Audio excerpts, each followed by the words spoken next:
What's up, Leafs fans? Welcome back to Leafs Digest. We got big news today, Goody. It just broke a couple of hours ago. I first saw it reported by Chris Johnson on Twitter. Nick Ritchie has been placed on waivers today by the Toronto Maple Leafs. Now, multiple sources have confirmed since. I did see Elliot Friedman putting out a tweet after the fact confirming Nick Ritchie was in fact placed on waivers. I mean, it's a weird scenario where you can kind of see that everyone around the team likes him. They wanted him to succeed. It's something we have talked about numerous times. We wanted him to succeed. We thought this was going to go well. You hear the players speak highly of him. The media members talk about him in a good light, saying that this is a guy that everyone wants to see do well on this team. Unfortunately, it hasn't worked out to this point, and now it has reached almost the final destination of where things can go of you either got to figure this one out or you are gonzo, because at this point the Leafs have just kind of said, hey, you're out in the waters now and you got to figure this one out, because if someone else grabs you, you are no longer our problem. In 30 games this season, Nick Ritchie scored 1 goal, 7 assists, and then it is announced today he gets placed on waivers. What is your initial reaction to the news? Nick Ritchie placed on waivers by the Toronto Maple Leafs. I'm not really surprised. It's just a complete mission failed here for the Leafs front office, who thought they were adding in some top 6 depth on the left wing and thought they would get a physical goal scoring player. He has those skills, but they did not translate whatsoever. And it's a shame because I think he was going to fit pretty nicely into the bottom 6, but that $2.5 million payday every season is something that's, going to deter us from wanting him on the team. And especially when we're cap pressed and things are starting to become push to shove, and Mikheyev coming back and playing great, I think really put the nail in the coffin here that we don't need to keep Nick Ritchie around, unfortunately. So I like him from a personality standpoint. I like the idea of Nick Ritchie as well. It just didn't translate whatsoever. So I wouldn't say I'm upset.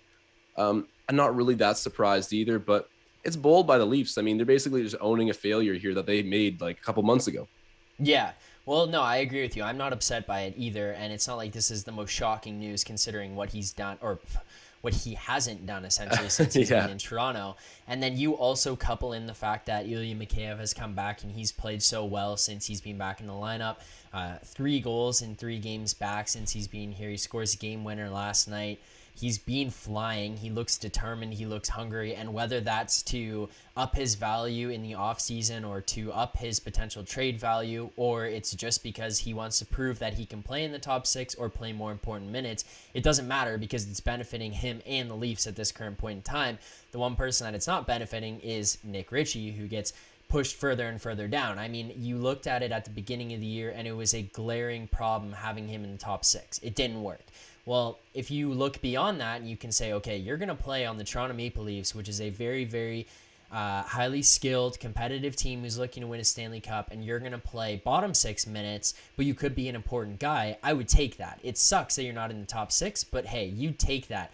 And then when you get to a point where, okay, Mikheyev comes back and he shoots past you, and Kasha and Kampf are certainly ahead of you, and you've kind of missed out on a spot because of Bunting and Kerfoot, and now all of a sudden Engvall is consistently playing better than you. It's a slap to the face, and it's created by himself. Like, he did this to himself. It's not because, oh my God, these guys played so significantly better. It's a combination of, yes, they played well, but it's also just, he really has not played well with Toronto thus far. Or at least met expectations. No, not at all. And when you put it in perspective like that, I find it interesting to compare him to Engvall, because Engvall is a guy who gets a whole lot less opportunity, doesn't play with the same kind of line mates. Just in general, he doesn't have the same setup that Nick Ritchie walked into with this team. And he's played Matthews laps around him to start the year. Like, I know, it's crazy, and it didn't work out from the very beginning. They handed it to him. He fumbled the bag completely, and now he's on the waiver wire. But it's interesting because, I would never have guessed that Pierre Engvall would come into this season and in less time played with less, talented line mates was going to actually lap this guy.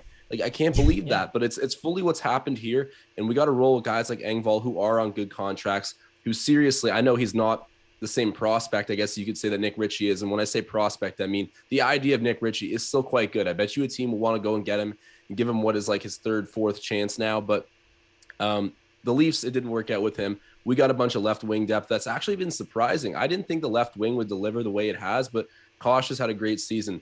Makhayev's come back and kind of silenced the hate a little bit. Kerfoot's been steady ever since that Canadian series. I think that's when he really hit his rhythm with this team. And Yeah, that Bunting series too. Sorry to jump in, but it was like no worries. He got showed on the left, or shown to the public of like, here's what this guy can do on the left side, and immediately everyone fell in love with Kerfoot as a left winger. Yes. And it was just like, okay, we're comfortable with him being there. He doesn't have too much pressure. He kind of, you know what, he escaped, and I know this isn't about Kerfoot, but just like it is involving him in the left wing side.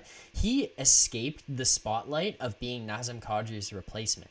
Because for a while, it was like, dude, you don't live up to what Nazem Kadri was as the third line center. Well, now he's not. And yeah, he is elevated to top 6 minutes, but he's also just not the third line center. At no point is he now going to be compared to, well, you're not what Nazem Kadri was as center. He doesn't need to be. He's playing second line left wing, and he's playing really well there.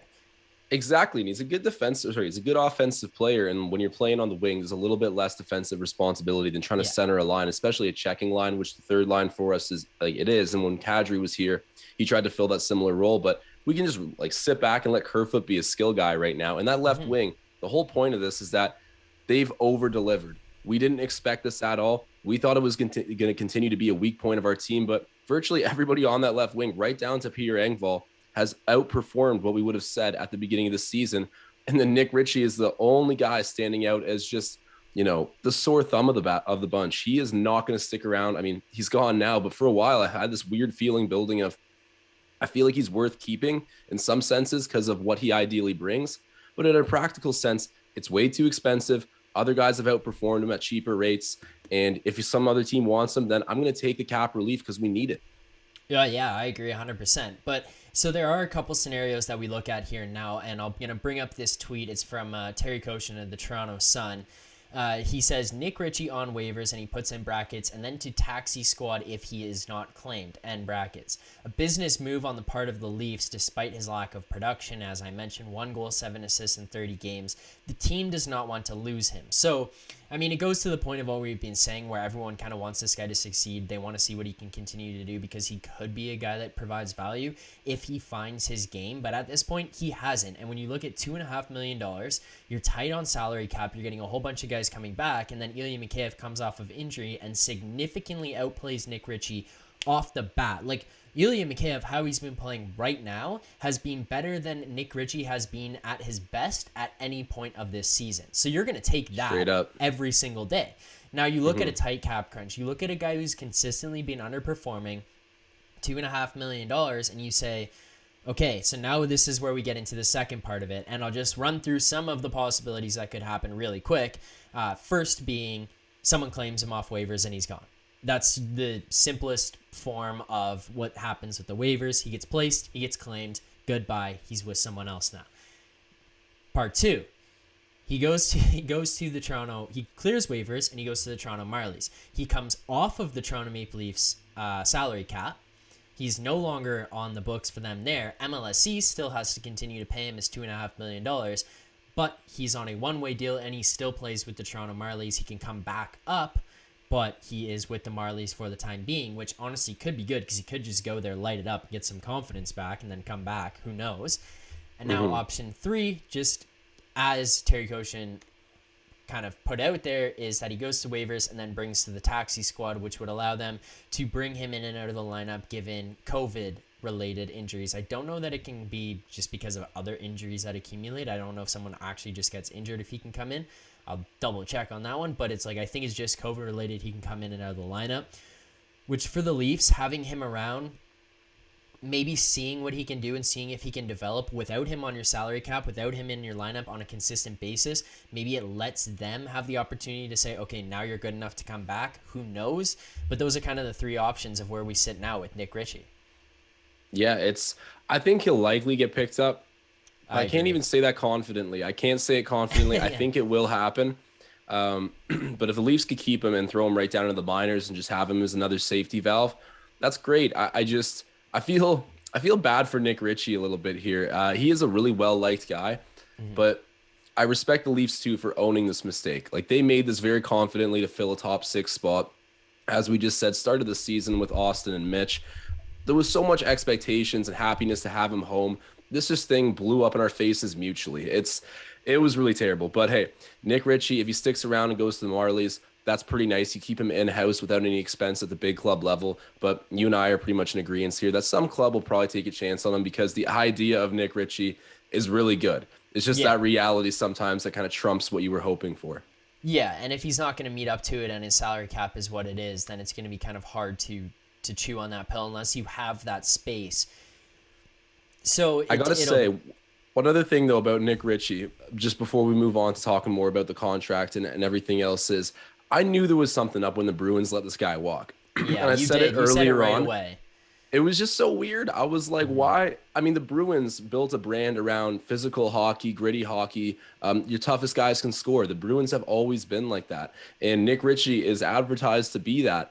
So not only did he escape Anaheim for some reason, but then they get him and Kasha. And I mean, I'm surprised about Kasha. Some injury stuff played in there. But Nick Ritchie out within a year. And he actually had a decent point season, did he not? Like, it wasn't atrocious. I think he had 15 Yeah. goals in like a shortened season with more assists Yeah. than he. Like, it was way better than what he's doing right now, and they still let him go.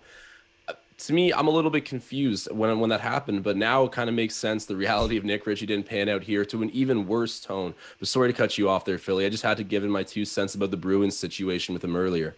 Yeah, no, it's all good. And you bring that up. It kind of leads me to my final point on the whole thing is like, you're completely right. And you were the first person that I heard say, like, maybe there's a reason the Bruins let this guy go. Like, this is a fishy situation. So full credit to you. At least you're the first person I heard say it. So yeah, I'll give you that one all day. The only thing I have to say, and it's not even in disagreement with you, it's just when people are going to look back at this and say, what the hell was Kyle Dubas thinking? I just, as a fan of Kyle Dubas at this point, want to point out, when you look at the forward signings that went on this summer, he went 3 for 4. And I would have to say that of the 3 that hit, they significantly outweigh how poorly Nick Ritchie has contributed to the Toronto Maple Leafs. Because honestly, Nick Ritchie hasn't really been a detriment to this team at this point. He just hasn't done anything. I guess technically his detriment would be a salary cap.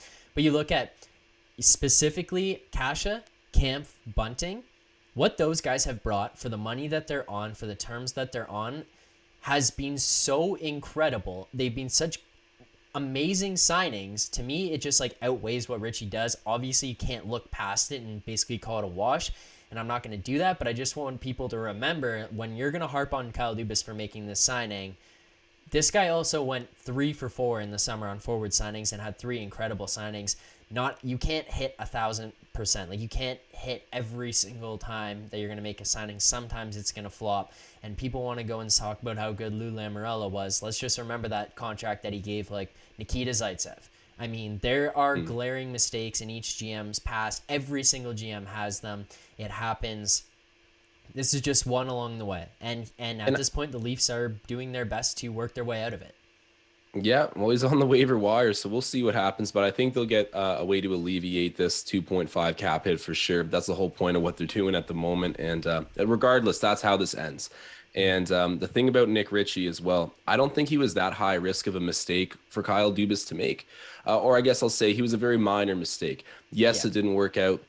I respect him too for owning it. I think that sometimes to cover your own ass a little bit, a GM will avoid trading a player or kind of beat around the bush about him underperforming.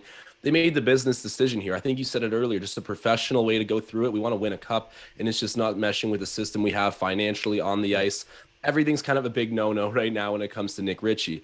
And I just respect them for, they're going to wear the blame, because you're right. People will be on Kyle Dubas and management about Nick Ritchie, but you got to remember, going 3 for 4 with such high impact guys. I mean, everyone's really over delivered that we brought in, and the left side continues to just surprise me so much. I've been so happy with them.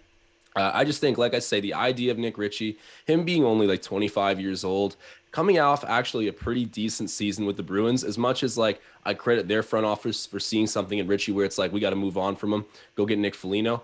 That's good foresight by the Bruins, but he had good numbers. I don't blame Kyle Dubas for saying, let's take a risk on this guy. He plays physical too. He's young enough that maybe we can bring something out of him, get an upgrade. I don't think it was a ridiculous idea, even in hindsight. Yeah, I completely agree. Well, Leafs fans, Let us know what you think about Nick Ritchie being placed on waivers. We will continue to update it as the situation goes along. We'll continue to break announcement news, whatever comes out from that situation about Nick Ritchie. We'll give our reactions, our breakdowns on it here on this channel. So if you're not subscribed yet, make sure you hit that subscribe button. Like this video, comment below, let us know what you think about the whole situation. Should the Leafs try to hang on and bring him on the taxi squad? Is this a huge failure? What do you guys think about the signing, where he's at right now? Could he potentially turn this around? Will he benefit from playing on another team? Let us know in the comments. But as it stands right now, Nick Ritchie has been placed on waivers, and as Terry Koshin from the Toronto Sun reports, if he is not claimed, he will then move to the taxi squad for the Leafs. So we'll see how things go. But 1 goal, 7 assists in 30 games, $2.5 million AAV hitting against the cap. That is kind of harsh for a guy not bringing much production. So at this point, it kind of seems like a necessary move above all else. So we'll see what happens moving forward. Leafs fans, continue to come back to this channel for more news. Let us know what you guys think. Keep believing. Signing off.